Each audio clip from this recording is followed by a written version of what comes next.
नमस्ते विद्यार्थी मित्रों। कक्षा 8 में मैं आपका हार्दिक स्वागत करती हूँ। आज हम हिंदी पढ़ेंगे जिनमें हमारा पहला यूनिट था पत्र एवं डायरी। पहला जो पाठ है पत्र एवं डायरी उसे देखेंगे।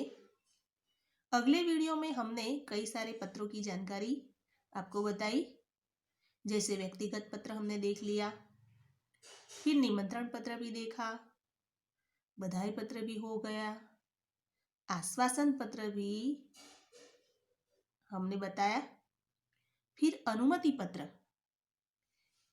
पत्र भी हमने देख लिया और प्रार्थना पत्र वो भी हो गया।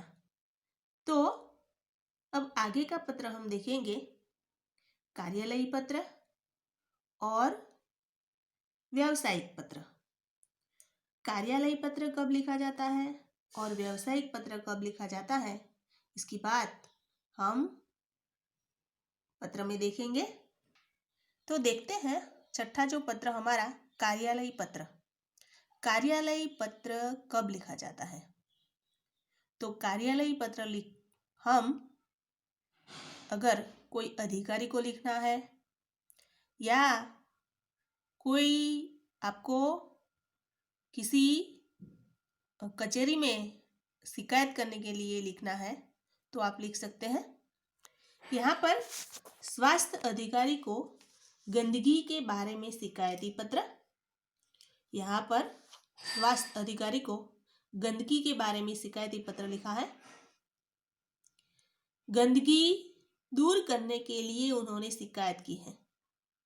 मानो कि आपके मोहल्ले में या आपकी गली में या आपके गांव में कोई पशु मरा हुआ है तो उसे दूर करने के लिए भी आप कार्यालय को पत्र लिख सकते हैं। मानो कि कोई नगर है तो नगर में हम नगर पालिका को पत्र लिखते हैं गंदगी को हटाने के लिए, या कोई और वजह हो तो पानी की जो लाइन है वो खराब हो गई हो तो उसके लिए भी हम कार्यालयी पत्र लिखेंगे। अब कार्यालयी पत्र लिखने के लिए मैंने अगले वीडियो में बताया इसी तरह, सबसे पहले हम तारीख लिखेंगे, हमारा पता एड्रेस, तारीख लिखते हैं यहाँ पर तो 20 मई 2011। सेवा में स्वास्थ्य अधिकारी श्री, तो यहाँ पर सेवा में स्वास्थ्य अधिकारी श्री, नडियाद म्यूनिसिपैलिटी, तो यहाँ पर स्वास्थ्य अधिकारी को पत्र लिखा है नडियाद म्यूनिसिपैलिटी नडियाद। मान्यवर सविनय निवेदन है कि मैं गायत्री मोहल्ले में रहता हूँ, तो यहाँ पर उन्होंने कहा है कि निवेदन है मेरा और मैं यहाँ पर गायत्री मोहल्ले में रहता हूँ। यह मोहल्ला पिछले कई दिनों से ठीक साफ नहीं हुआ है।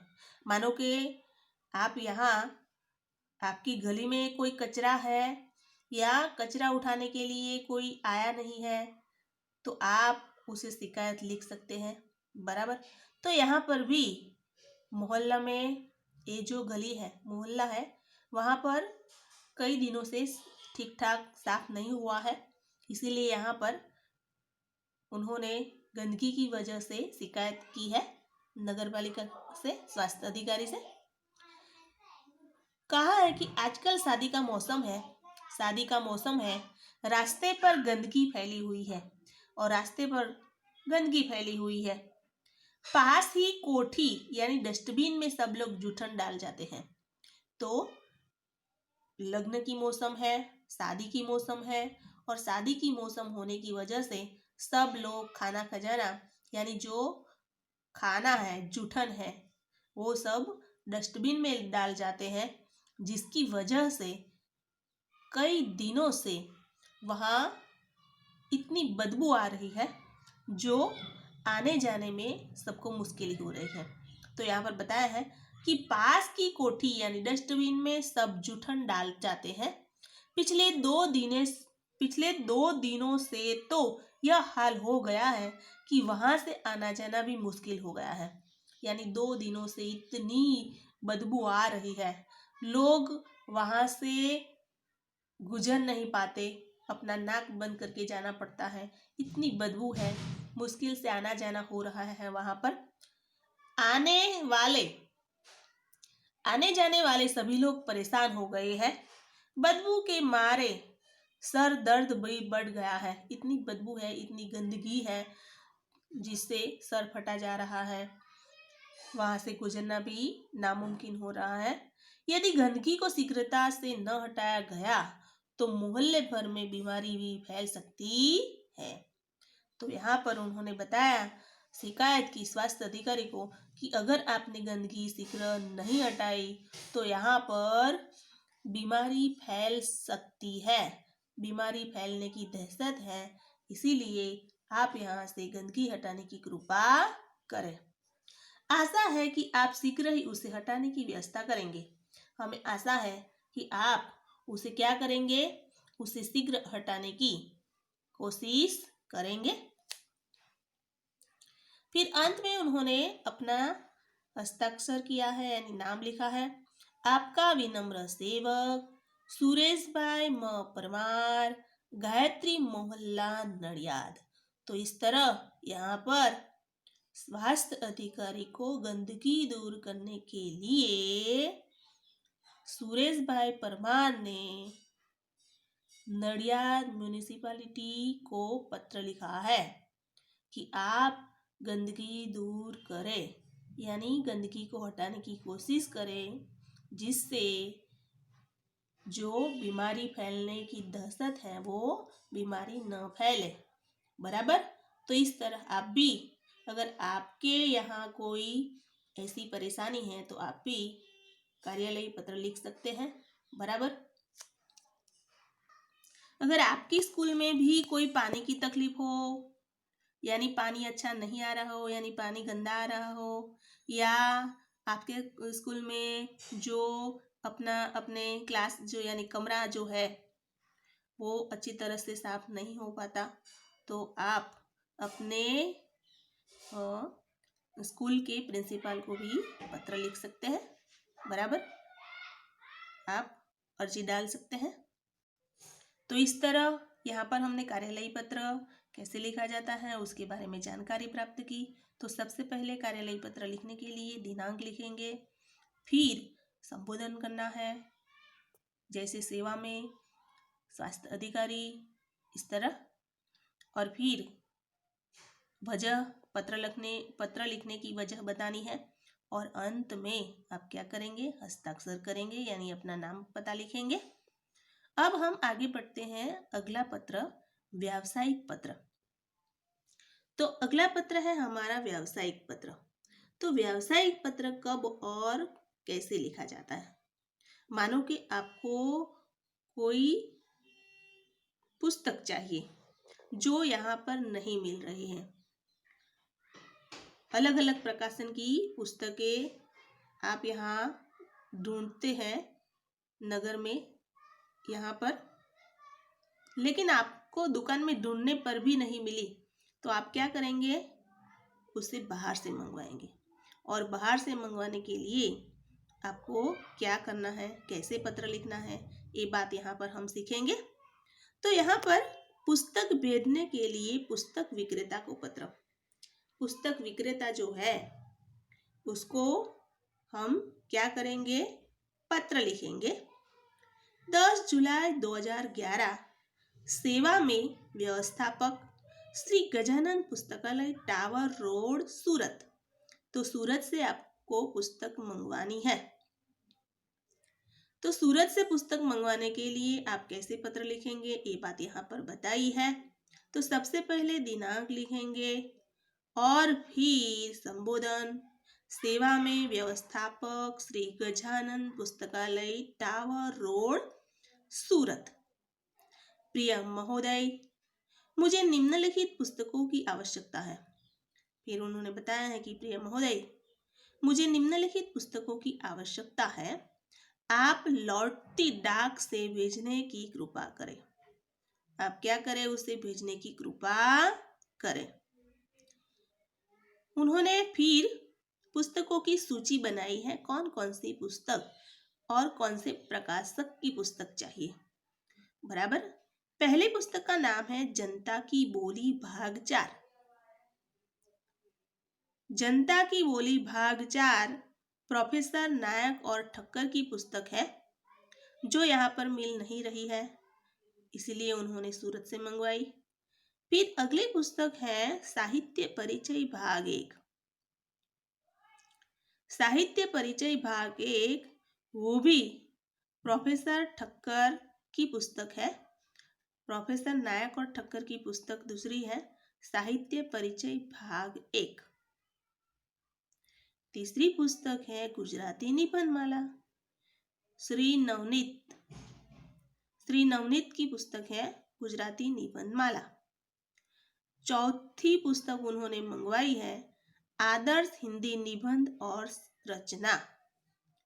आदर्श हिंदी निबंध और रचना प्रोफेसर नायक और ठक्कर, उनकी ये संरचना है। तो इस तरह उन्होंने सूची बना दी।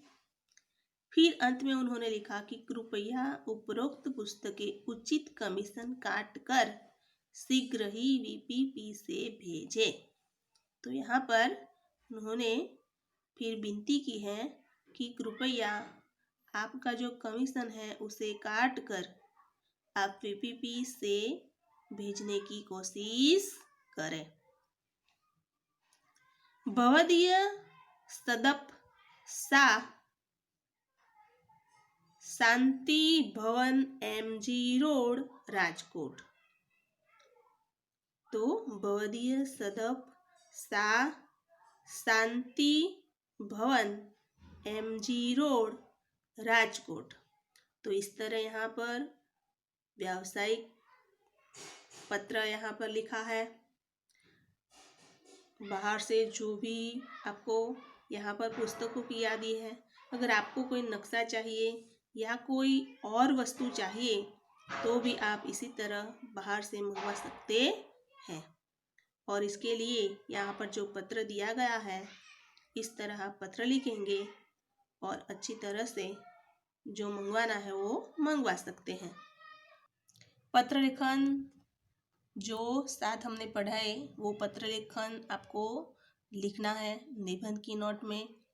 अगर स्वाध्याय में जो निबंध लिखा है आपने, अरे स्वाध्याय की नोट में जो पत्र लिखा है वो निबंध की नोट में नहीं लिखना, यानी ताकि निबंध की नोट और स्वाध्याय की नोट उनमें पत्र लिख सकते हैं आप। बराबर। अब हम डायरी लेखन की ओर आगे बढ़ेंगे। डायरी कैसे लिखी जाती है ये बात। तो डायरी शब्द आंग्ल भाषा का है। डायरी शब्द जो है आंग्ल भाषा का है।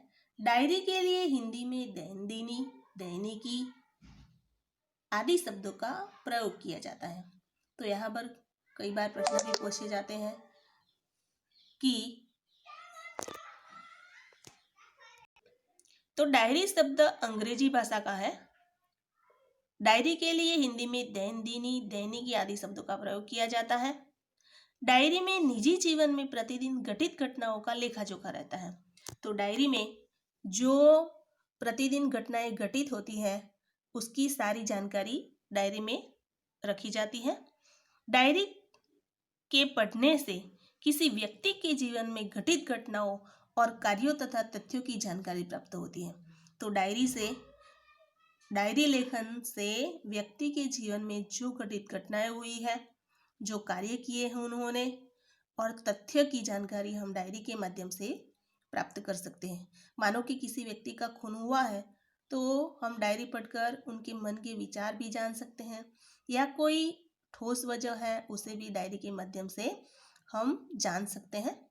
डायरी से व्यक्ति घटित घटनाओं के साथ साथ अपने मन की उठी प्रतिक्रियाओं की अभिव्यक्ति भी अंकित करता है। तो डायरी से जो उनके मन में जो प्रतिक्रियाएं उठी है उसकी अभिव्यक्ति भी अंकित करता है। इनमें इसीलिए उनमें वैयक्तिकता होती है। अब डायरी के प्रकार हैं, तो डायरी कैसे लिखी जाती है? तो डायरी प्रतिदिन लिखी जाती है, साप्ताहिक लिखी जाती है, पाक्षिक लिखी जाती है, अथवा मासिक डायरी भी लिखी जा सकती है। तो डायरी प्रतिदिन यानी हर रोज लिख सकते हैं, साप्ताहिक यानी सप्ताह में एक बार, पाक्षिक यानी 15 दिन में, मासिक यानी 1 महीने में एक बार लिख सकते हैं। अब हम देखेंगे डायरी लेखन की विशेषताएं। तो डायरी लेखन की क्या विशेषता है, क्यों डायरी लिखनी चाहिए? तो डायरी लेखन में निम्नलिखित गुण होने आवश्यक है। जैसे डायरी लेखन में क्रमबद्धता होनी चाहिए, क्रमबद्ध होना चाहिए, यानी आज जो घटना घटित हुई उसे लिखेंगे हम, और फिर अगली घटना जो घटित हुई यानी आगे जो घटना वर्षों पहले बीत चुके हैं उसे हम लिखेंगे, तो क्रमबद्धता नहीं आएगी। यानी क्रमबद्धता यानी जो घटना घटित हुई है उसके पीछे की घटना होनी चाहिए, बराबर। फिर डायरी लिखते वक्त विवरण संक्षिप्त होना चाहिए, यानी बहुत लंबा नहीं होना चाहिए। फिर सार गर्भित होनी चाहिए, यानी आपने जो भी लिखा है वो सार गर्भित होना चाहिए। वास्तविक हो डायरी, और फिर आप डायरी वास्तविक लिखेंगे। अब हम डायरी लेखन में स्थान, तिथि, घटना या तथ्य का स्पष्ट उल्लेख होना चाहिए। तो डायरी लेखन में स्थान, तिथि, घटना या तथ्य का स्पष्ट उल्लेख होना चाहिए। डायरी लेखन करते समय आलोचना, टीका टिप्पण, बनावटीपन, काल्पनिकता, चित्रात्मकता या अनावश्यक विस्तार से बचना चाहिए। तो डायरी लेखन करते समय हमें आलोचना नहीं करनी चाहिए, टीका टिप्पण नहीं करनी चाहिए, बनावटीपन न होना चाहिए, काल्पनिकता न होनी चाहिए, चित्रात्मकता या अनावश्यक विस्तार से बचना चाहिए। ये देखिए हमने डायरी लेखन की विशेषताएं, बराबर। तो डायरी लेखन की विशेषताएं, सबसे पहले क्रमबद्ध होनी चाहिए डायरी। फिर जो भी आपने विवरण लिखा है वो संक्षिप्त होना चाहिए। मानो कि आप आज के दिन जो घटित घटना हुई वो सारी लिखेंगे तो क्या होगा, एक सप्ताह में ही सारी डायरी भर जाएगी। इसलिए जो सार गर्भित बात हो वही लिखना चाहिए। फिर वास्तविक जो हो उसे लिखना चाहिए, काल्पनिक बातों का उल्लेख करना नहीं चाहिए। डायरी लिखने में स्थान, तिथि, घटना तथा तथ्य का स्पष्ट उल्लेख होना चाहिए, बराबर। डायरी में आलोचना नहीं होनी चाहिए, टीका टिप्पण नहीं होना चाहिए, बनावटीपन भी न होना चाहिए, काल्पनिकता न होनी चाहिए और चित्रात्मकता भी न होनी चाहिए, अनावश्यक विस्तार से बचना चाहिए। तो ये हुई डायरी लेखन की विशेषताएं। तो विद्यार्थी मित्रों, यहाँ पर भी कई सारे प्रश्न बनते हैं, जैसे डायरी शब्द कहाँ से लिया गया है, बराबर। तो डायरी शब्द कहाँ से लिया गया है, आंग्ल भाषा से। अगला प्रश्न है कि डायरी, हिंदी में डायरी को क्या कहते हैं, बराबर। तो हिंदी में डायरी को दैनंदिनी या दैनिकी कहते हैं। क्या कहेंगे हिंदी में डायरी को, दैनंदिनी या दैनिकी, बराबर।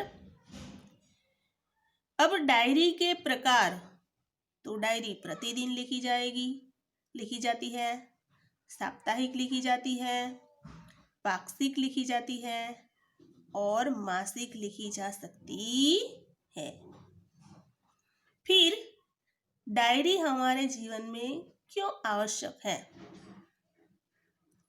तो डायरी पढ़ने से, यानी किसी की डायरी पढ़ने से उसके जीवन में घटित घटनाओं, कार्यों तथा तथ्यों की जानकारी हम प्राप्त कर सकते हैं। इसीलिए डायरी लेखन आवश्यक है। तो विद्यार्थी मित्रों, यहाँ तक हम रखते हैं। अब हम जितने पत्र हमने पढ़ाए वो पत्र सारे आप अपने निबंध की नोट में लिखेंगे, और जो पत्र स्वाध्याय में आपने लिख दिए वो निबंध की नोट में नहीं लिखने हैं, बराबर। और फिर ये जो आधी डायरी लेखन जो बाकी है उसे पढ़ना है। अब हम अगले वीडियो में मिलेंगे, तब तक के लिए नमस्ते।